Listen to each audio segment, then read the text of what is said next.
Well, good evening. On behalf of the World Affairs Council of Northwest Ohio, I would like to welcome you to this program, Language Equals Opportunity, Language and Cultural Career Opportunities. Thank you for being with us, and a great big thank you to the World Affairs Council of Cincinnati and Northern Kentucky for inviting us to be part of this International Education Summit, Your Future in the World. This is a very special year for us at the World Affairs Council of Northwest Ohio. We're celebrating our 10th year as an organization. We're an all-volunteer council, and I like to think of us as the little council that could. We don't have a lot of resources. We operate with all volunteers, yet we managed to put on some spectacular programs and also to help other organizations make their programs better. For our 10th anniversary, we put together a nice little brochure and we ran some numbers, and we have about 5,500 K through 16 students that we have directly affected and brought world affairs to. And many, many more have been indirectly affected by our programs as well. We've hosted or helped host hundreds of international visitors, participated in exchanges and professional conferences, grant partnerships, and many community events and programs. We are in our 8th year of offering a global studies diploma for area high school students, helping them to earn a credential in global competence. A very important part of that program includes foreign language fluency. The advantages of language learning is what brings us together for this program. This spring, while I was working on a project, I met Dr. Linda Rouillard, chair of World Language Program at the University of Toledo. And we decided that there was a need to highlight the advantages of language and cultural learning. She will be moderating this panel for us. Thank you, Bill. And congratulations to you for all the good work that you've been doing for our students in Ohio and in the region at large. Before I make some comments, I would like to introduce our other panelists and also talk a little bit about you, Bill, as the founder and the president of World Affairs Council of Northwest Ohio. He teaches social studies at the Perrysburg Middle School. We also have with us this evening Mr. Lance Erickson, who is a public affairs officer in the State Department, stationed at Sri Lanka, from where he speaks to us tonight, or actually tomorrow, given all the time zones he's crossing. We also have Miss Wendy Howe, who works at the Ohio Department of Development. She is the Export Assistance Program Manager in the Office of Small Business and International Engagement. Then we also have Mr. Mike Whalen, who is the VP of Sales and Marketing at Securastock, a vendor of inventory management products based in Cleveland, Ohio. And we have Mr. Tyler Easton, who has worked as an intern with Mr. Whalen at Securastock and who is now working part-time for Securastock as he finishes his college studies. So you'll get to hear all of these people, and I will start by giving you some remarks based on my experience as a university language teacher. So I often get many questions from our students about what on earth can I do with my French, German, Spanish, Chinese, Japanese, Arabic major or minor? Why should I study a language if I don't major in it? What on earth am I going to do with this? Well, my answer is plenty. Of course, you can teach language and culture, but sadly, everybody doesn't want to be a teacher, though I always point out to them that there is currently a shortage of language teachers in Ohio and in the nation. This is an important shortage to address. And then I explained that the study of a world language and culture can enhance any academic program of study and any career. So let's look at some examples. Students of business will enjoy many more job prospects with a second language. Lots of business grads can go work for Honda in accounting and in marketing and program development. But those who speak some Japanese are going to be the ones who are likely to get that project or that posting in Japan, that opportunity to collaborate internationally. Students in engineering will enhance their job prospects by demonstrating linguistic and cultural sensitivity. Imagine the opportunities for that engineering grad who can speak some German. Maybe that leads to a job with Audi in Germany. The engineer who could speak French could be the one chosen to work on a collaborative project with the aeronautics program in Toulouse, France. And in fact, engineering students should know that accrediting agencies for university engineering programs now require their students to demonstrate that they can solve problems in cultural contexts. At U Toledo, our engineering students are required to do internships, and language studies means more opportunities to do that internationally and to lead to more interesting job prospects.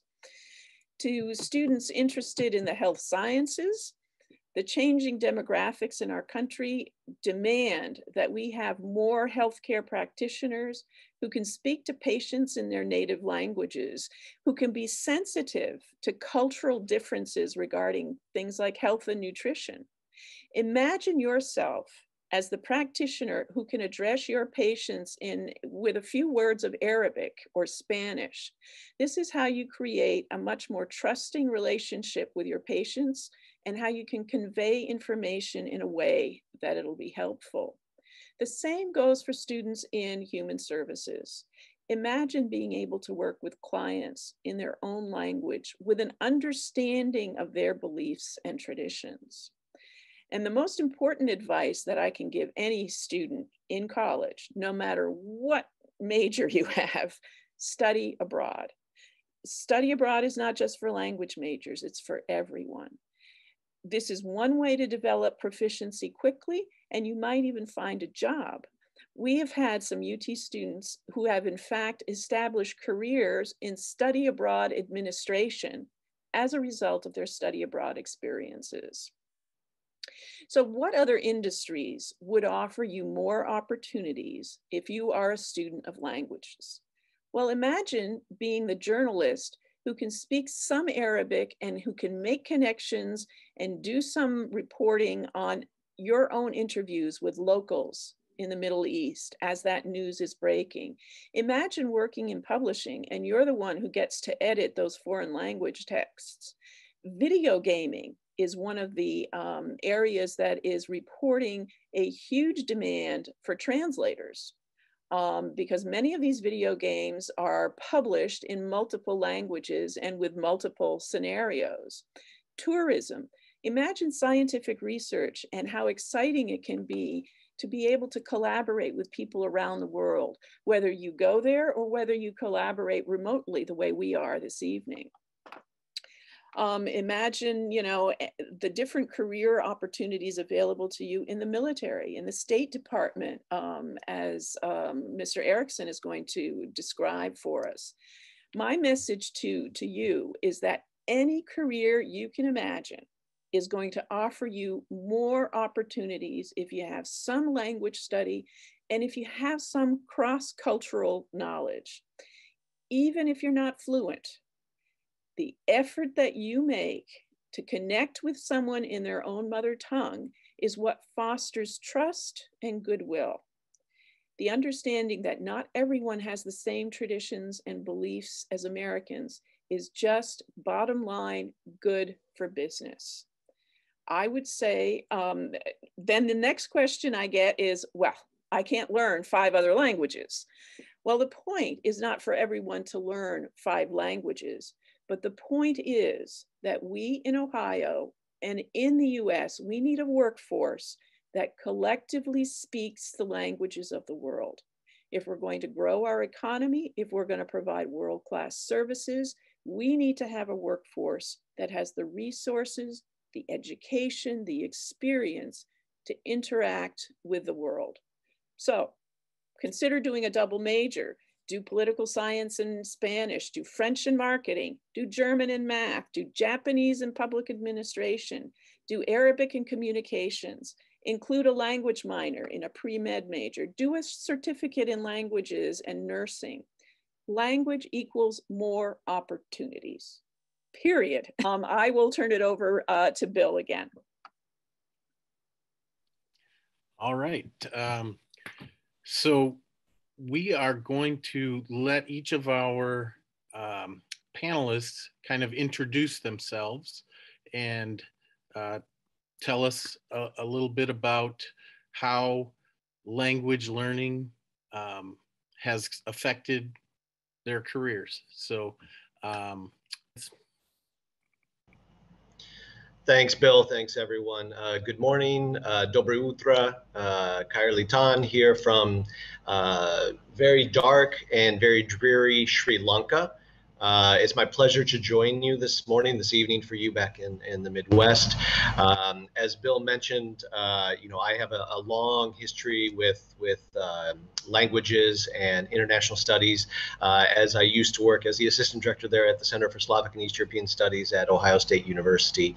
And so I have a lot of fond memories of Ohio and working with a lot of wonderful students. And I can tell you firsthand that students from Ohio and Northern Kentucky have every opportunity to learn world languages, to take advantage of the opportunities that Linda was just discussing, and to really make some outstanding careers that are going to be highlighted by your use of foreign languages. So just very briefly, a little bit of background about my current work. I am the public affairs officer for the new U.S. mission to Maldives. I'm not sure if any of you have ever been to the Maldives or heard about Maldives, but it's an amazing place in the middle of the Indian Ocean, and so I would encourage you to look it up. There's lots of important issues going on with climate change, as it's a country of about 1,200 small islands, with none of them being more than 6 feet above sea level. And so when you talk about things like climate change and rising ocean levels, there's a lot of important issues taking place in Maldives. And so I was hired to be the public affairs officer for our new mission that we're establishing. We're building an embassy. And so that's why I'm currently based in Sri Lanka. I, every few weeks, fly back and forth between Sri Lanka and Maldives. My portfolio includes all of our media programs, all of our cultural programs, and all of our educational programs. And so I have what is really considered the best job in any embassy. I get to work with journalists and make sure that they're reporting about the United States accurately and fairly. I get to work on cultural programs, so I bring astronauts and rock groups and professional athletes so that local students have the opportunity to meet Americans face to face and learn more about our culture and our people. And I work on the education side, so I work on school exchanges, trying to set up partnerships between universities in Maldives and the United States, and I try to increase the number of Maldivian students who will be studying in the United States, whether at the undergraduate or the graduate level. And so it's an amazing job working for the State Department. I'll tell you a little bit more detail later. There's lots of advantages and lots of opportunities that hopefully you'll have the opportunity to take advantage of. But just a little bit more on my background. I grew up in a very small town in central Illinois where there were no languages available. We didn't have the opportunity to study foreign languages until high school. And I knew that I wanted to do something with foreign languages. I wanted to travel the world. And so in middle school, I started self-studying German. And when I had the opportunity in high school, I started studying Spanish and French and German. I had 4 years of Spanish, 1 year of French, 1 year of German. In college, then I studied Portuguese and Italian and Swedish. But my main language has always been Russian. And so at the undergraduate level, I have a double degree in political science, as Linda was mentioning, plus Russian and East European studies. And I have a graduate degree that is also focused on world languages and history from University of Texas, from the Center of Russian, East European, and Eurasian Studies. And what I have found is that, exactly as Linda and Bill have mentioned, languages open doors for you. They really create opportunities, provide you with the chance to travel the world. It really puts you beyond being just a tourist. You have the opportunity to really get to know the people. You get to know the culture. You're not tied to, just the hotel or just the places where English is the language. You really have the opportunity to get a deep dive to get into those cultures. And so I would really encourage you to utilize languages. It helped me throughout my career. As soon as I got out of college, I started working in the private sector. And so I was working for a small medical company that did training of doctors in Russia, Ukraine, and the Baltics. And so I was able to travel the world in my 20s, where I had an apartment in Moscow, I had one in Lithuania, I had one in Ukraine, and one in Chicago. And I can easily say that is really due to the fact that I was able to study languages, and I had the experience and the background knowledge that went along with it. I was never fluent. I never got to that level. It takes many, many years to get to a high fluency, but I would encourage you, whatever amount of language that you can get, it's going to help and it's going to open doors for you. Following the private sector, I worked in higher education at Indiana University and Ohio State University. And those were also great opportunities. As Linda mentioned, there's lots of good university jobs that look for people with study abroad experience and language skills. And then after 7 years doing higher education, I have now been a diplomat for 9+ years. My tours have been in Sofia, Bulgaria as the press attaché. I did consular work in Moscow, Russia, and I most recently wrapped up a 3-year tour as the assistant cultural affairs officer in Nur-Sultan, Kazakhstan. And so languages in my current job and throughout my career have really opened doors, allowed me to travel the world, see amazing places that I wouldn't have had the opportunity to see otherwise. And what I would encourage you is to really consider a language, whatever that language is. If it can be a critical language, that's even better, a less commonly spoke language, that will open even more doors. There's lots of scholarships available for study abroad and for language learning, so I would encourage you to check with your Office of International Affairs, your International Studies office, to see what scholarships are available. And the one thing that I say will open more doors than you can even imagine, I think Tyler's going to talk about this, is doing an internship. I would encourage you to visit careers.state.gov to find more information about State Department internships, virtual and in person, where you have actually, as a college student, have the opportunity to learn and to participate in the State Department. And when you have a language or you have that type of internship experience on your resume, it's really going to help you stand apart from other students who have similar backgrounds. And so languages, study abroad, time abroad, getting that international experience, it really does equal opportunities for you. And so I look forward to having some questions from you as we get to the end of the program. But thank you again for taking the time to listen, and I wish you all the very best of luck. Thank you. Lance, you might be happy to hear that just earlier today from 5 to 6 o'clock, I was on a very similar webinar to this about the great career choices in world languages, and it was at the University of Illinois at Champlain. So maybe Illinois is stepping up their game a little bit. I would like to say it started with me, but I can't take all the credit. All right. Well, next, are we going to hear from Tyler next or Wendy? Okay. So my name is Wendy Howe, and I do work for the Ohio Department of Development. I will get a little bit into my career background in a little bit and how I ran into Lance in the past. But I'm not sure, first, before I get into what I do, I'm not sure if all the high school students know that our entrepreneurs in Ohio, small business owners in Ohio, are trying to sell their Ohio products and services to customers in other countries. So I didn't really know how innovative some of our entrepreneurs and our products in Ohio are. And it's just amazing in the role that I'm in on that Ohio, I think now is 7th in the nation on exporting. And hopefully you know what exporting means. It really, I think I just said it, it means that you are selling your product to customers in other countries. I mean, we could export Ohio products to, Michigan or somewhere else, but we're also trying to sell them in other countries. So I'm going to talk a little bit about where I work, and then I'm going to get into the program that I am very lucky to manage. So first, about those, well, I think I'll talk about my career for a second and tell you, well, I'll tell you about that after I tell you about the program I manage. So on how I got there. So the Small Business Development Centers are in Ohio. We have these centers nationwide as well, but Ohio is a little bit different because we have developed export assistance services in about 7 of our 26 small business development centers in Ohio. So we literally have directors all across the state that are experts in international trade, and they have worked in industry, and they have come back to in universities or chambers or other entities like entrepreneur centers to help other people export. And it's not an easy thing to do, as Tyler has learned, and he will tell you about. So a little bit more about the state of Ohio's role. We, through that Export Assistance Network, we offer 3 programs at the state level that help the export assistance directors locally drive the exporting initiatives in the small companies. So just real quickly, just to go over what those are, we actually have contractors from Ohio that are paid by Ohio taxpayers, in country to help connect small businesses to partners and distributors in those countries. And so we have one of my colleagues that works solely on that program. That's called the International Market Support Program.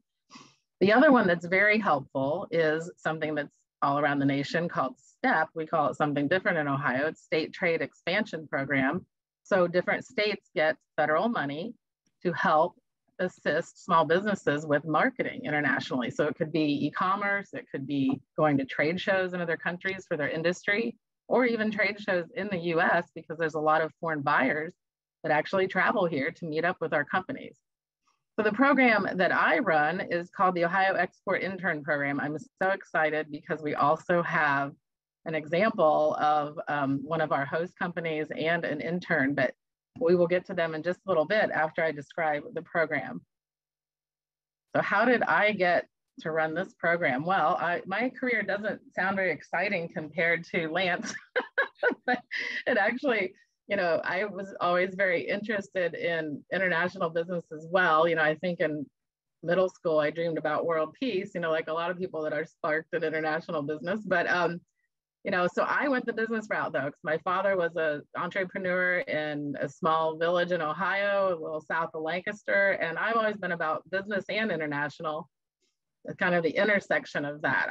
What sparked that was just my Spanish classes, and I was very fortunate to travel with my family. One was a cruise that stopped in Santo Domingo, and I met a girl my age at 12, and she spoke English, even though she, her Spanish would be her native language in the Dominican Republic. But she got a hold of us and took us on a private tour instead of the touristy tour, and it was much better than the private tour. And my dad paid her a whole bunch of money, and I think she was going to become president for sure at some point. She was terrific. So I was hooked. And so I wanted to leave Lancaster, Ohio as fast as I could when I was 18. And I went to college, even though, I'm back because I love Ohio. But I went to college in South Florida, University of Miami. And I should have stayed in Miami if I wanted to do international business. But my first job as an undergrad was north of Miami in Boynton Beach, a little bit north of Fort Lauderdale. And I don't know how many of you might know what Motorola cell phones are, because they're not very popular anymore because we didn't go digital in time. But and you might not have ever heard of pagers, but I worked in that factory with about 2,000 people, and we were all under 30, and we were really growing. I think we had 20% Rona bonuses every year.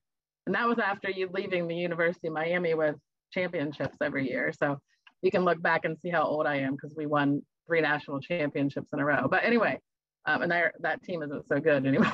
But so I tried to work internationally then. From the very beginning, it was always a goal to live abroad. And they kind of looked at me like, you're a gringa from Ohio and we have plenty of Spanish down here. So, at first it wasn't necessarily, I wasn't necessarily going to have that opportunity, but I networked. And, I think Lance talked about networking, and Bill have, and it's so key to keep up your networks. And I kept in touch with the Latin America division. I did move to Texas for a couple of years in a financial controller role because I, needed to move up in my career. But what happened is my, one of the directors of finance in the Latin America division was supposed to move to Brazil, to Sao Paulo, which is a smaller town called Campinas in Sao Paulo state, to open the the factory for the Brazilian market for Motorola cell phones and pagers. Well, his wife did not want to move. And so he needed to find somebody else to train the finance team. So they remembered me and they called me and, had an interview and made an offer. So I got to live in Brazil as one of the 3 Americans for 2 years as a startup. I mean, we literally started up in hard hats and trained the finance team. And then the second year I moved to the Sao Paulo, the capital, the 18 million person megalopolis, and ran some projects that included public education. And so that's when I was sparked into the field of public education. I wasn't as passionate about telecommunications as I was about training students. And especially in a country like Brazil, where the masses of the students really didn't necessarily get a good public education. I could go into the politics of that, but basically it centered around the fact that the universities were free, and the only people that got into those universities were in private high school.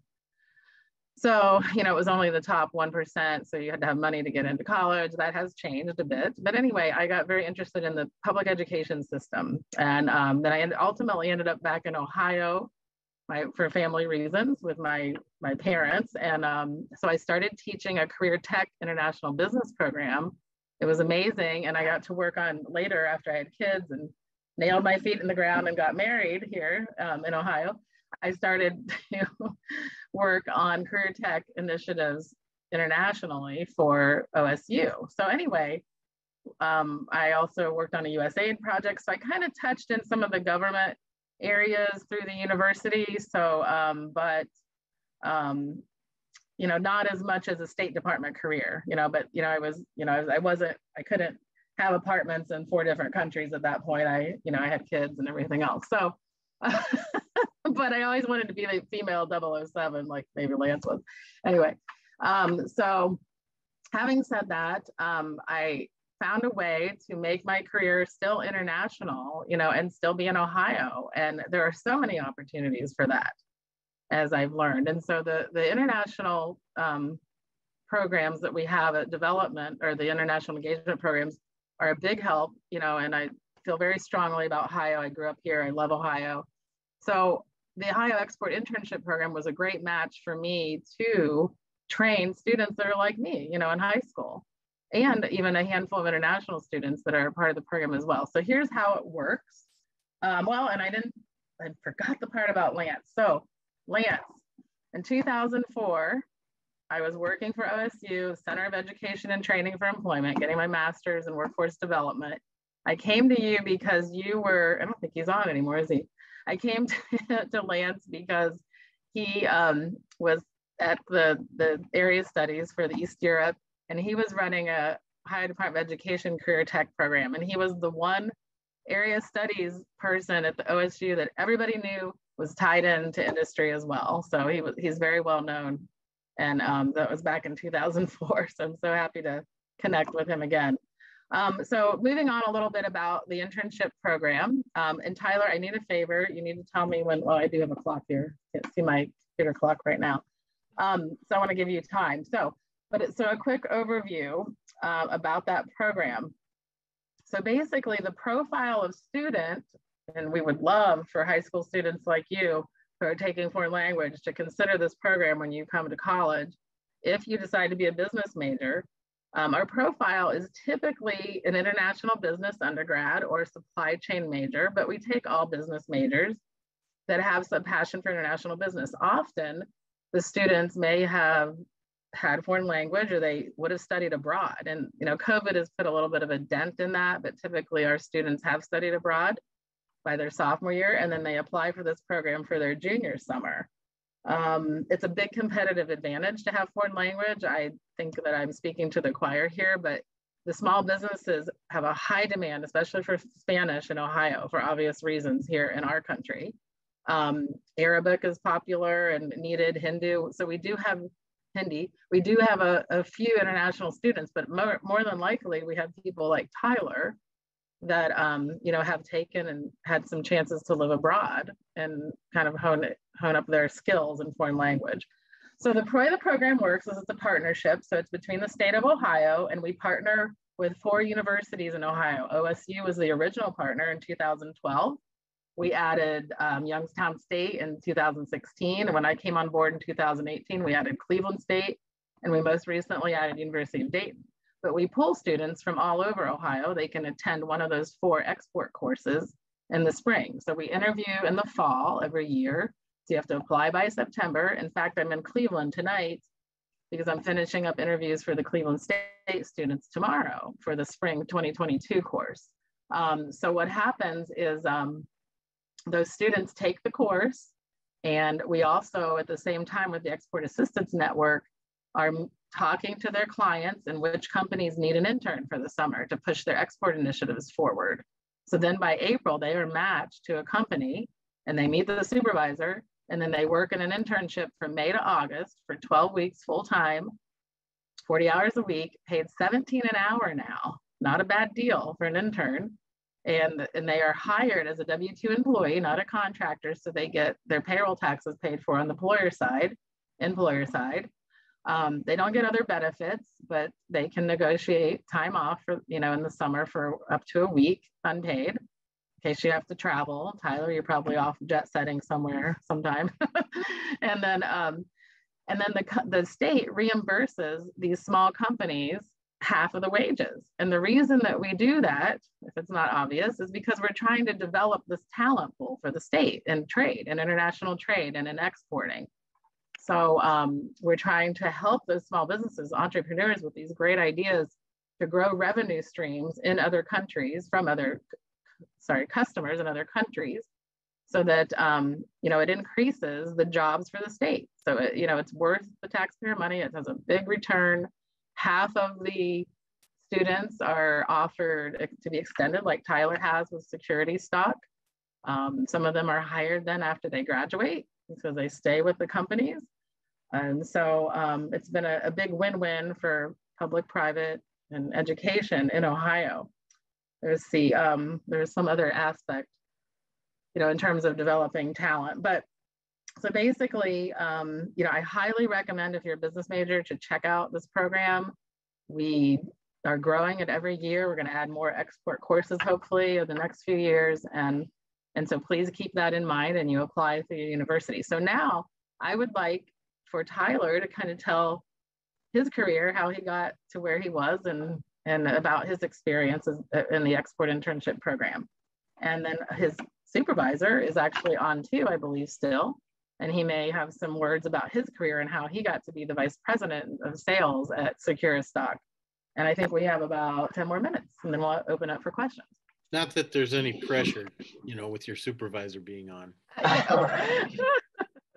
No, Mike and I, we keep it pretty relaxed. So it's a nice working environment, but it's nice to be with you all today. I am a senior at Ashland University, so it wasn't too long ago that I was in your shoes. I can recall it like yesterday, because in reality it really was. My years at Ashland have flown by so quickly. I don't know how I'm a senior already with graduating in May. But my career really started with my passion for Spanish in middle school. I took it for a quarter in 8th grade, and I wish I could have taken it the whole year, but my school didn't offer that. And so then my freshman year, I was like, you know what, I'm going to take Spanish. And I was the only senior in high school that took Spanish for. And I came from a very small high school, but that was still something that my parents always wanted to brag about when they talked to their friends, of course, that, I stayed in for 4 years in Spanish. So, but I encourage you all to do the same, or at least 3 years too. And that has college benefits too. Sometimes you're able to not take as many foreign language classes in college either if you take that route. But I still recommend taking college classes in foreign language, because I did that as well. I decided to major in Spanish because of my passion and how much I enjoyed it in high school. And that's what led me to Ashland University, because of their foreign language program. And just it called me, I love the professors and accent on the individual that they emphasized. And when I got here, I realized that I would finish that major rather quickly. And I had already considered international business as a minor, but I decided to add it as a double major. And that's actually become my main degree program, will be in international business. I still have my Spanish major, but my focus has been on international business. for the past 2 years now. And that led me to have an internship and a study abroad experience in Costa Rica for 10 weeks the summer after my freshman year. I actually studied 4 weeks at a language school in Costa Rica, and then they wanted me to continue for 6 weeks helping with their marketing, helping develop their language programs there. So it was just a wonderful experience. I still have connections with the administrators and teachers there in Costa Rica. They're just amazing people. And so then the following years with COVID and everything, I took an internship that had more marketing and grant writing side of things. But then the following year, my junior year, I got introduced to the Ohio Export Internship Program, which Wendy just described to you all. And I was accepted, and I took this amazing course on establishing export firms and assisting and learning all the essentials of getting a business overseas and helping an existing business who may already have operations internationally. And then I was paired with Secure Stock LLC for the summer and had my supervisor, Mike Whalen. And the first week of my internship, they assigned me a project which involved translating their marketing videos. So they had videos that described their products. 1 to 2 minute videos describing each of their solutions. There are 6 vending solutions that Secure Stock sells. So you can imagine how that adds up if you're translating it into Spanish. So that involved learning new vocabulary, but then also having to make sure that I was translating the documents and scripts effectively, because if a business is to use Google Translate, they miss context and the script will then turn out wrong. So trust me when I say that you are an invaluable asset when you understand a language and can look up words that actually do apply to the context that you're talking about, because I was able to effectively and correctly translate those videos and animation scripts for the company. And then, since they had me as an asset instead of outsourcing that, I was also the person who voiced over those videos. So not only did I translate the animations, my voice is also in them now when we send those out to Spanish-speaking customers. So that's just a really neat part of what I got to experience at Secure Stock. I also was an integral part of doing business with our clients in Argentina and Uruguay, because those individuals, only their manager spoke fluent English. The rest of them needed to be trained in our product and how they used it. So I was utilized for a 2-hour sales demo to interpret the entire time that my coworker was demonstrating the product. He would pause after speaking, and then I would, of course, interpret what he said and they would ask questions. I would relay them to my coworker.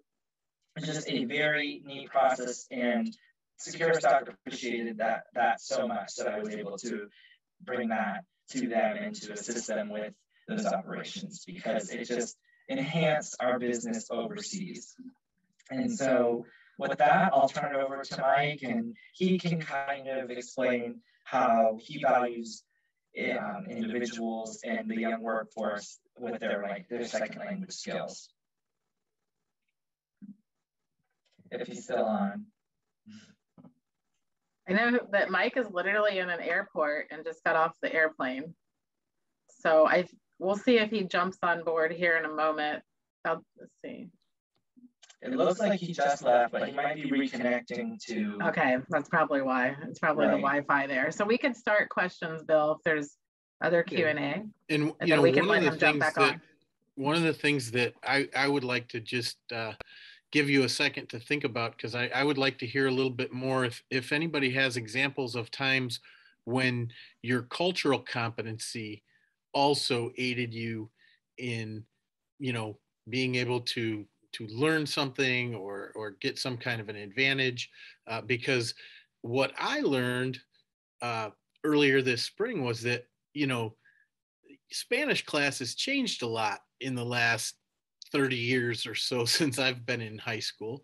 And, it's not just conjugating verbs and memorizing vocabulary, but that there is a cultural component that's also very important. So if anybody has any good stories to kind of reinforce the cultural part, it would be nice to hear about that. Lance, do you have any good cultural stories? Sure, absolutely, Bill. You know, early in my career, you know, my first couple of times that I visited Russia, I really found that, you know, knowing the language really gives you a leg up, and you get to interact with so many more so many more locals. But when you also have that cultural competency like you're talking about, where you know a little bit of the history or the literature, what it really does is it really gets you to that next level of a relationship. It really shows your counterparts that you are not just there, you know, just for the quick visit, that you actually took the time to learn about the culture, about the country. And in my particular case, you know, I would get there, and if I was having difficulty relating with someone, I would always pull out some Russian poetry. And I remembered it from first or second year of Russian classes there at University of Illinois. And I would pull out some Pushkin, some Alexander Pushkin, and I would just quote a couple of lines of that. And you could literally see the expression on their faces change. That they said, you know, our national poet, you took the time to learn this, and it automatically, it would change that relationship, and it would make them more willing in many cases to engage or to interact, or to become that next level of not just a somebody that you met, but becoming a contact, becoming a friend in many cases. And I'm sure Tyler can probably talk to that as well. Absolutely. I think about the past experiences that I've had where I worked with English as a second language students, and how some of them who were of Hispanic or Latino descent needed assistance in terms of understanding the American universities and how they function. And so I was able to not only use my Spanish skills to speak with them in their native tongue to kind of relay that information, but also analyze how it could be different. Specifically one girl that I worked with, her family was from Mexico. So there, it clear that the universities are clearly different.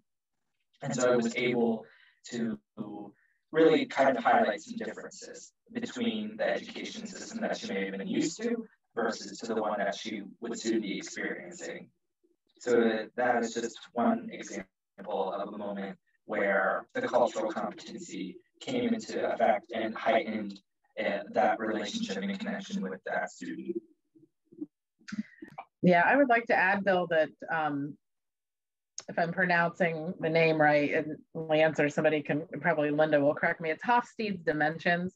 So I was trained when I was getting ready to go to Brazil by a consulting company called Bennett & Associates out of Chicago, but they were using Hofstedes Dimensions, and they charted all of the dimensions, like you know, like whether the culture is authoritative or a little more you know, equal in terms of the people in the hierarchies, and different dimensions like that on a grid by country, so you could see where every country fell.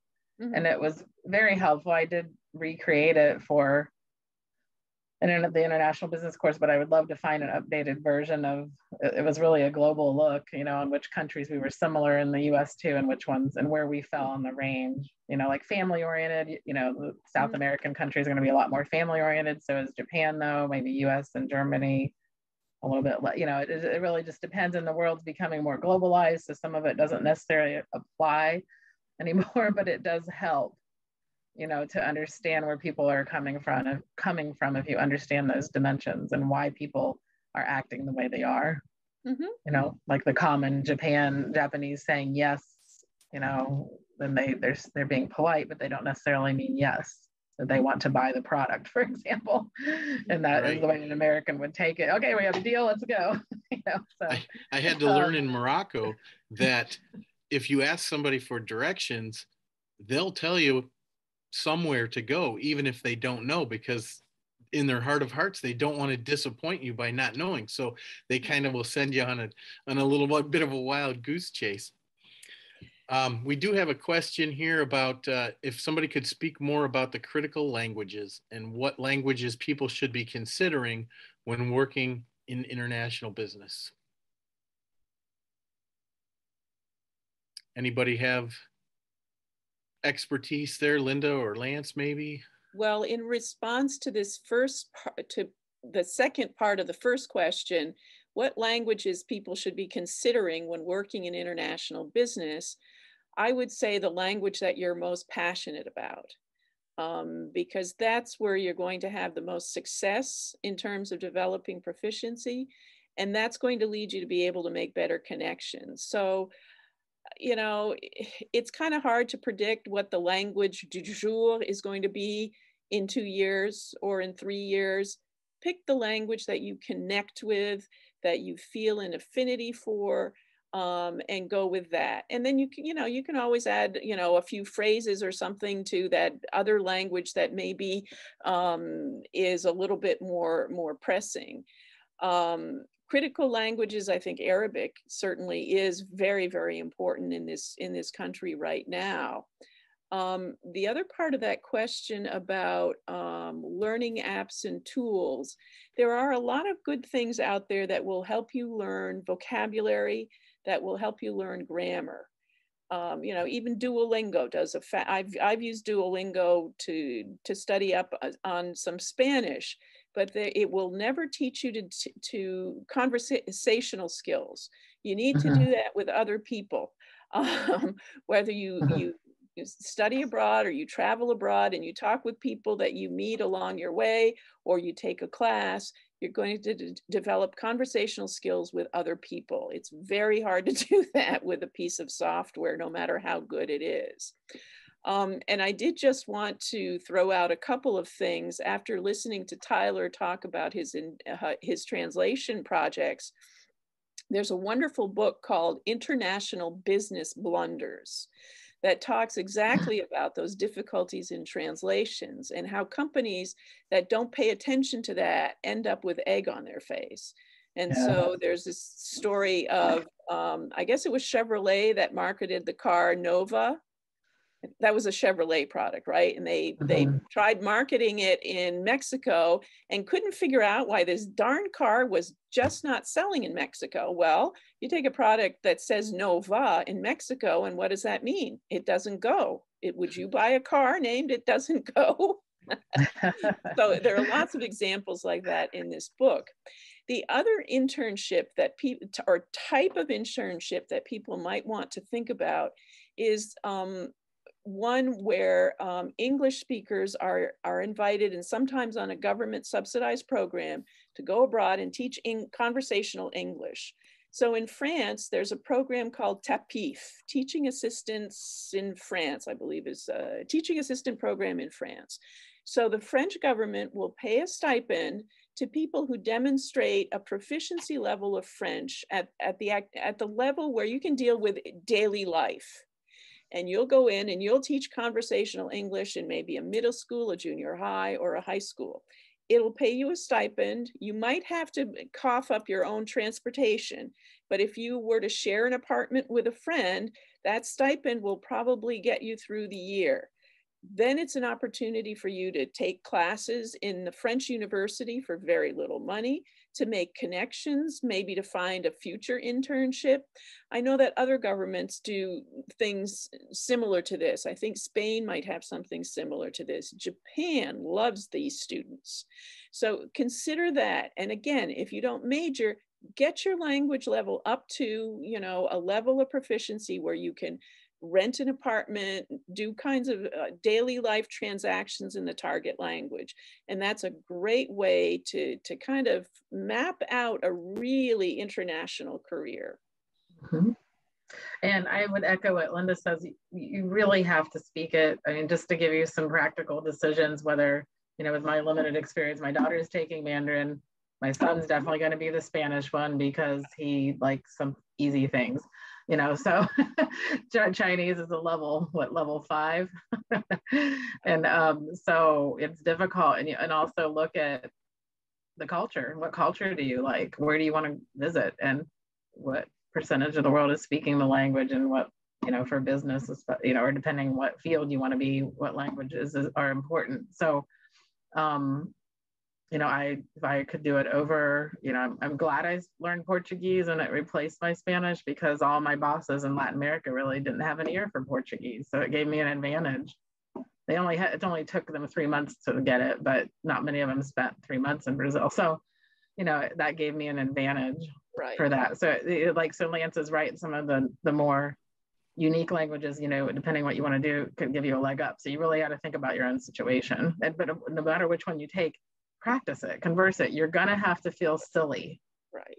You're going to have to get over being embarrassed. You just got to get over that. And you do, and we have to remember that the language that is most spoken today may not be the language that's most spoken in 5 years. So there is a study that was done by a huge bank whose name I forget, about the projected increase in French speakers in the world. And it is predicted that by about 2040 or 2050, the current number of 250 million French speakers around the world will balloon to 750 million speakers because of the projected growth in Francophone Africa. All right, that's a projection, but who knows what the most spoken language will be. What's the most populous French-speaking city in the world now? It's not Paris, it's Kinshasa.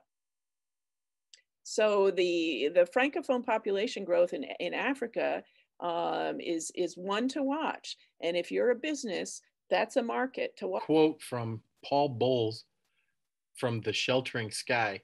And it says, another important difference between tourist and traveler is that the former accepts his own civilization without question, not so the traveler, who compares it with the others and rejects those elements he finds not to his liking.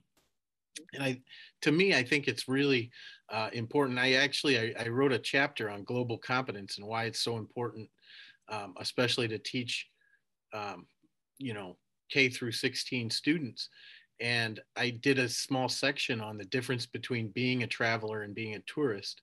And I remember that was one of the things that the editors sent back and said, you know, we really want you to go into this and tell us a little bit more about this, because, you know, it makes a considerable difference.